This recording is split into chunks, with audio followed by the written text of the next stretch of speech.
Hey everyone, it's Cryo here. I thought I'd try something new. So today we're doing a commentary of Decay, the brand new album that you may or may not have heard already. I've got a little script here. I don't know if people usually do a script for this kind of thing, but I've never done it before, so I'm gonna do it the way that makes the most sense to me. So, we're gonna go through, we're gonna talk on the track, we're gonna talk about each track on the album a little bit.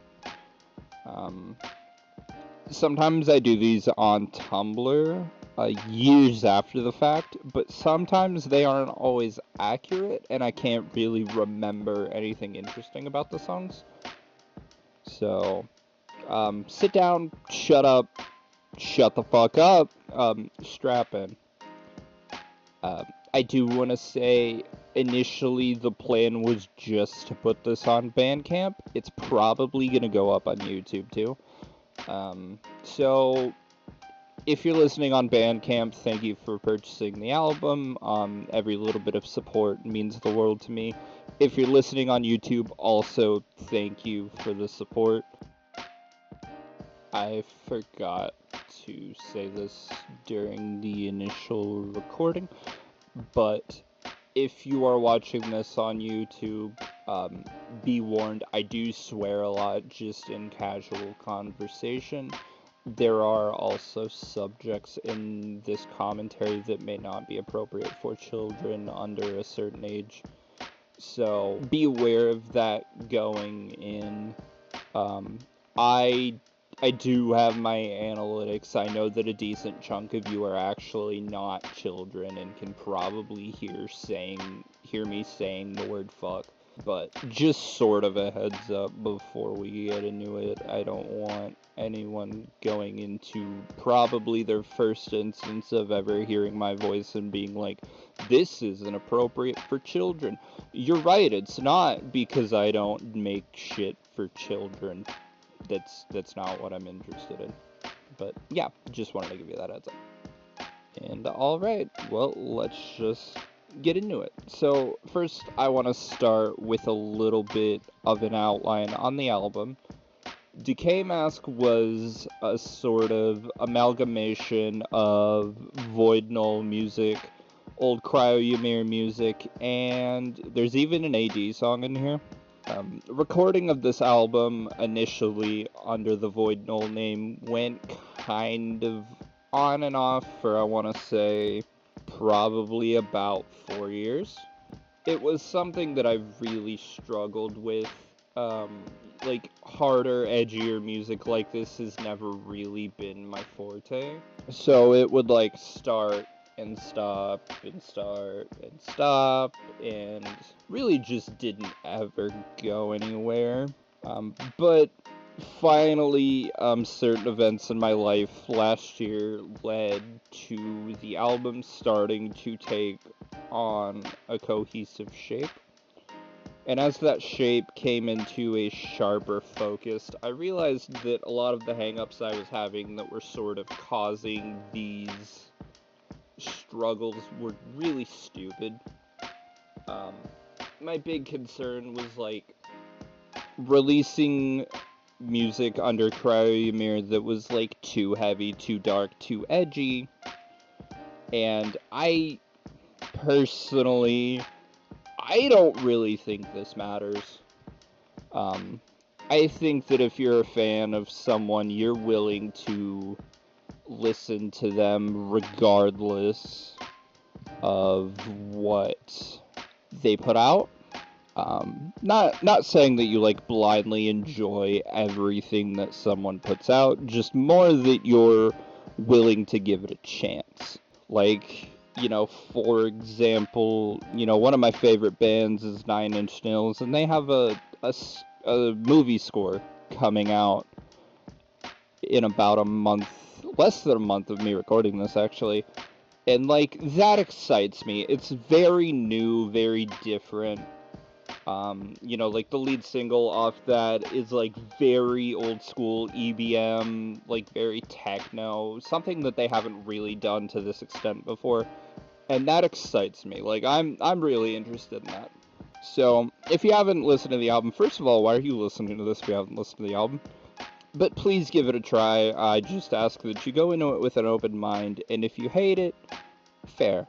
Also, remember, I don't record music for you, I record music for me. That has been a driving motivation the entire time I've made music. If I, like, really just wanted to get views and make money, I would just, like, sell beats online. But I make music that I want to hear. So, alright. Let's get into it with my little preamble out of the way. So, the first track is the intro track, 1,794 Days. In my mind, I do just shorten that to days because that is kind of a long title. There's not a lot there to say. It's just an intro track. There's like this 4-bar like chord progression that just does not come across in it at all, and I don't even remember what it sounds like at this point anymore. And then that leads directly into Faith. Faith is one of the older tracks on this album. I think it started like mid-2021.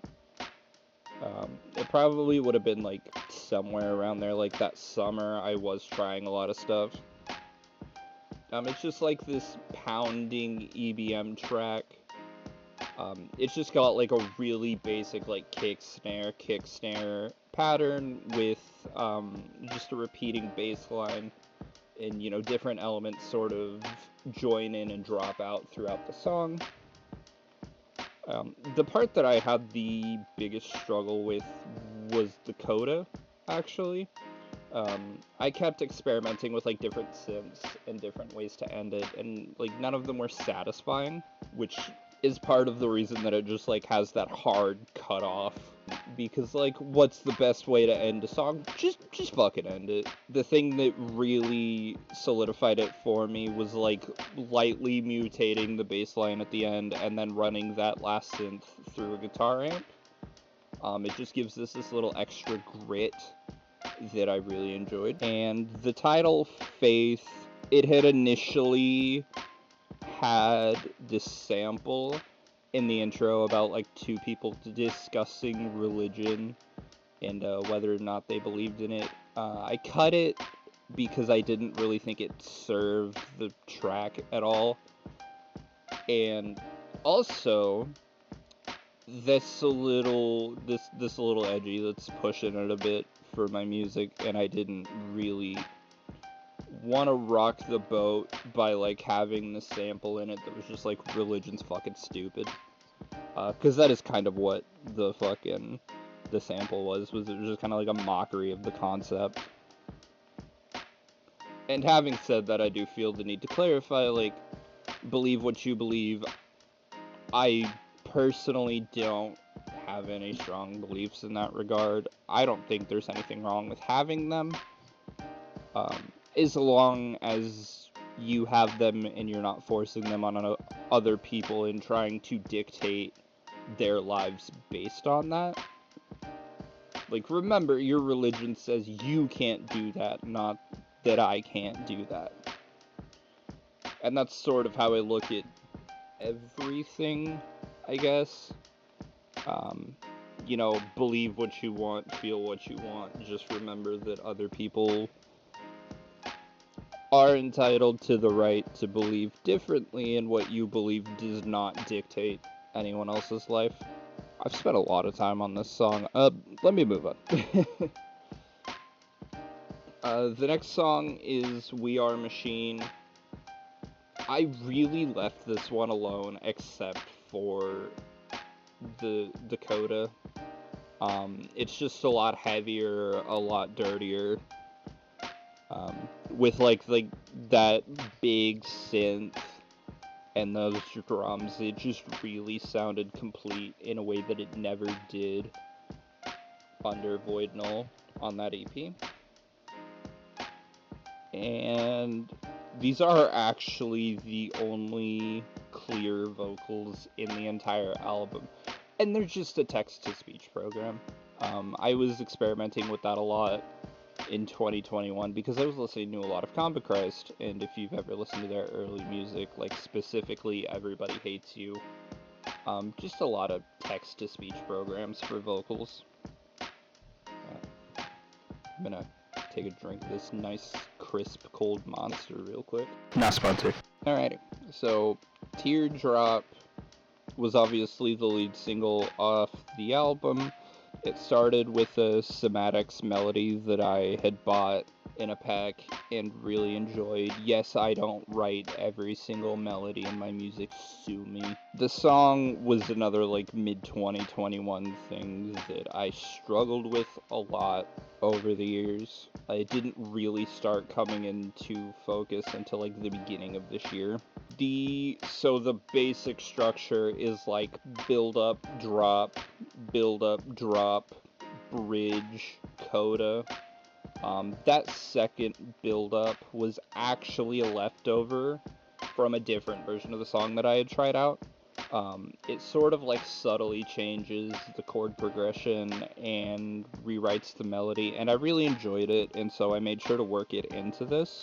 The bridge and the coda of this song were not well received at all. I could see my YouTube likes. I know y'all didn't like that. Again, I do want to loop back to like the I make music for me, not for you, which isn't to say that I don't ever listen to feedback, but ultimately if your feedback is just I don't like this sound, I'm sorry, I don't really care, which sounds like really stuck up and egotistical when I vocalize that thought.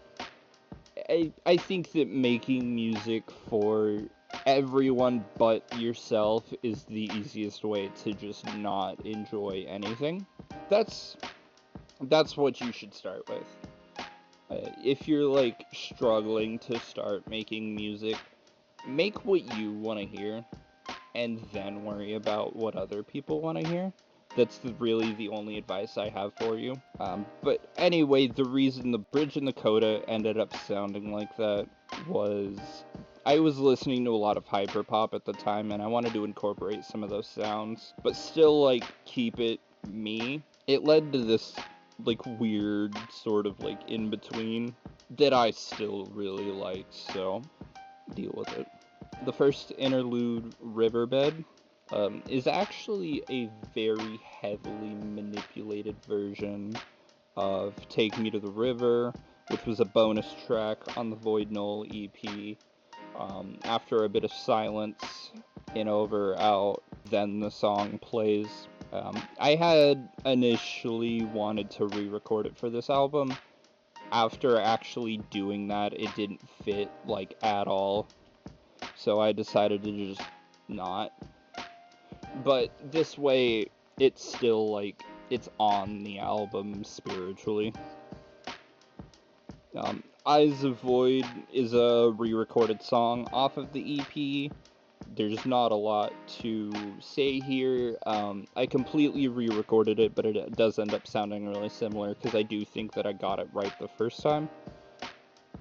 I just tweaked the mix a bit, just to bring it more in line with the rest of the album. I really love the piano sections in this album. In this song. I can't talk today. But, yeah. Machina is a song that I almost wanted to do as a single, just because it's, like, so not a single. It really, I think, would be a funny single to release. Cause there's no melody to it. It is just like that pounding rhythm the whole way through. The drums in the coda are actually based off of a clip I have of me playing drums in high school, which I did do for a while in high school. The clip it was just like recorded off my phone, so it wasn't good enough to actually put on a song. So I did have to sort of like redo it, but yeah. Hey, you may notice a small hitch here. I did actually stop the recording to double check a couple things and also listen back through. And I realized that I sound like very awkward and uncomfortable in this, and it's probably because I've never done anything like this. Hilariously, I do spend a lot of time in front of a camera. I do stream sort of as a hobby. But just sitting here talking, reading off a script is a very unusual experience for me. Like, the last time I did this was in, like, middle school when I was in theater.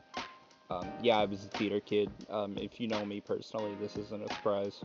So, I do just want to, like, say sorry for that. Yeah, new experience for me. Um, if you guys enjoy this, I will aim to do this in the future. But yeah, alright. So the next song is Interstice. Um, this is a very blatant Berserk reference. Not as blatant as the other one on the album, but still pretty obvious. This initially started out as the verse for Play the Fucking Song, and then those like hardstyle sections were gonna be the chorus. But as the song like grew and progressed, this just did not fit it anymore, and so ultimately it was just spun off into its own thing. The drums in the coda are actually sampled, and obviously like they're very heavily manipulated. I was trying to recreate a very specific drum tone, and I couldn't get it to work, so the easiest thing for me to do was to just sample them. I hope my mic didn't pick up that Discord notification. Anyway, the second interlude is Vacant. These aren't like super interesting, and I'm aware of that. They just sort of serve to like break up the album because it is sort of like an unrelenting assault. And I'm aware that this isn't the kind of music that my fan base probably normally listens to. So I did just want to like put in a breather here and there. This one is just an unused synth line that I threw through a bunch of effects. Play the fucking song. That's why this album was delayed a week. So for anyone unaware, I fought with my distributor back and forth about this title. Spoiler alert, I lost. Initially, when the album was first sent off for distribution, this song was approved with the title as is no explicit mark. But I fucked up. I put the title in as Death Mask. Really common mistake, I think, just with the title of this album. So I went back to fix that because I already had like all the CD artwork and everything with the Decay Mask title, and I wasn't gonna fucking change it. And then when they went to go approve that title change, they flagged this song. They're like, hey, you either need to change the title or mark this as explicit, despite it being fully instrumental. I disagreed, mostly because I have this, like, crazy opinion that, first of all, if you're old enough to be using a streaming service, you're probably old enough to handle seeing the word fuck. And in my opinion, like, not to get super political here, I think that the obsession with, like, marking every tiny little thing that may be the tiniest bit mature or out there or adult it's kind of weird, and it doesn't really serve anyone in the end. Because, like, kids that want to see this are going to see this. Really, in my opinion, the only thing that, like, an explicit marker serves is when you've, like, got music queued up on the speaker at work, you can turn off explicit music, and, you know you're safe for what you're playing at work. But, like, the end goal with marking everything as explicit is ultimately just, like, more censorship with, like, what you're seeing in the UK, where now, like, you just have to give them a picture of your face or your ID to access, like, anything, which is just dystopian as fuck. But anyway, life lesson, your music distributor doesn't give a fuck. Not that I went on, like, this Orwellian rant, but, yeah, so, like, we fought about that for a couple of weeks. I ended up, like, losing, and I just censored the title on streaming services, which, like, I'm still mad about, but god damn it, I'm not putting an explicit mark on my fucking music. Fuck you. Anyway, on to the actual song, because this probably ate up a decent chunk of time. It's just, like, this really intense hardstyle track. The breakdown is really cool to me. It's, like, this, like, breakbeat with this, like, really cool ARP synthesizer. I did have, like, weirdly enough, I had 2 people give me the exact same feedback on this song, which is, like, you'd hear this in a movie, in a montage of people, like, doing hard drugs. One of them was a recovered drug addict, so I'm not sure if this, like, is something they imagined listening to while they were doing drugs. Also, not sure if this is a compliment. I just thought it was funny and that I would tell you guys regardless. God Hand is the other super obvious Berserk reference. The sort of start and stop style of the song was me experimenting with something new. This song also used to be almost 4 minutes long, but ultimately, like, the start and the stop can only be so interesting, and at almost 4 minutes, it didn't serve the song, it actually just kind of sucked. So I cut out, like, a huge chunk of it. Sterben, super edgy title, I know. This is a German phrase that means to die, or death, or, like, something like that. Yeah, I know. This one is actually just the melody from Broken Bones, which was, like, a really old song of mine that you can find on Bandcamp and nowhere else, don't ask. Time Runs Out is another pretty straight up just remake from the EP. One of those things where I really just fucking nailed it that first time. Except for the drums at the end, like, they gave me a lot of trouble mixing specifically, and listening back through the song after not listening to it for a couple months, I really, like, I'm still not happy with them, but it is what it is. Monolith is, like, the hookiest song on the album. If this hadn't already been released as a single for Soulfire, I would have done this one as a single. And if I had done, like, 3 singles for this album, I probably would have just said fuck it and made this the single anyway. I wanted to re-record it because I did think that it fit this album, but that did end up stopping me from using it in a different project that I haven't announced yet, so fuck.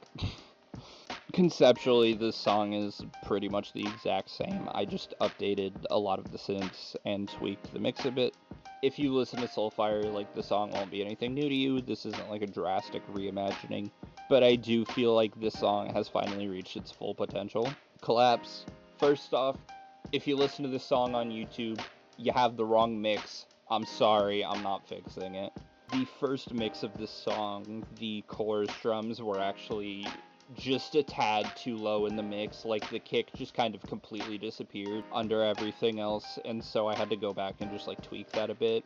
I did that. I very quickly updated the single with my distributor. Did not fix the mix on the YouTube video. Like, I would have to re-render it from scratch, and I just didn't really feel like doing it.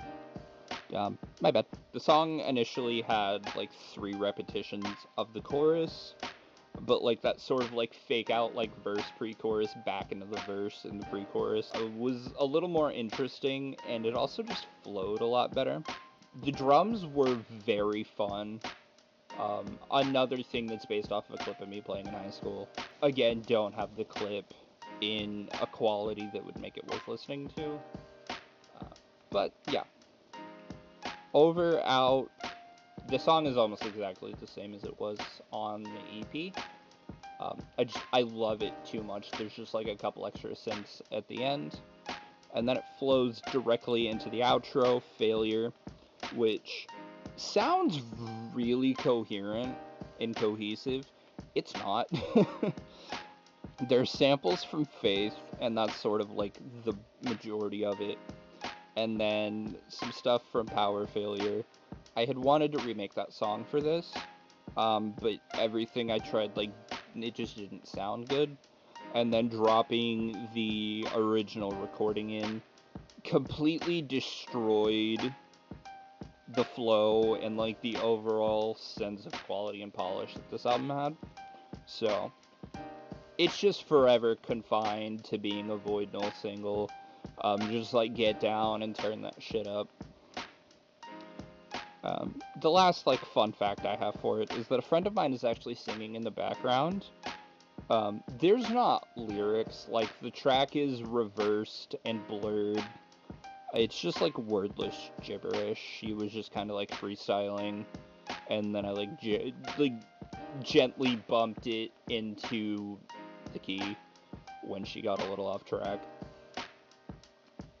I actually don't think I even have the original recording anymore. I think it may have gotten deleted once the blurred vocals were exported, so don't ask. But anyway, that is Decay Mask. Trying to think of a good way to end this is proving to be a bit of a challenge. Maybe should have written an outro on this script. Oh well. This album was a long time in the making, and then it all just sort of came, like, barreling together towards a conclusion this year. I'm very happy that some of these songs are finally out for you to hear. I'm very proud of this album. I think it is maybe the most definitive statement I've made as an artist since I debuted almost 10 years ago. So, thank you for listening. It really means the world to me. Let me know if you would like to hear more of this, please, because I don't want to record this if no one wants to hear it. But yeah, anyway, I hope you have a great rest of your day or night, whichever is applicable, and hopefully I will see you again soon. Thank you, and bye.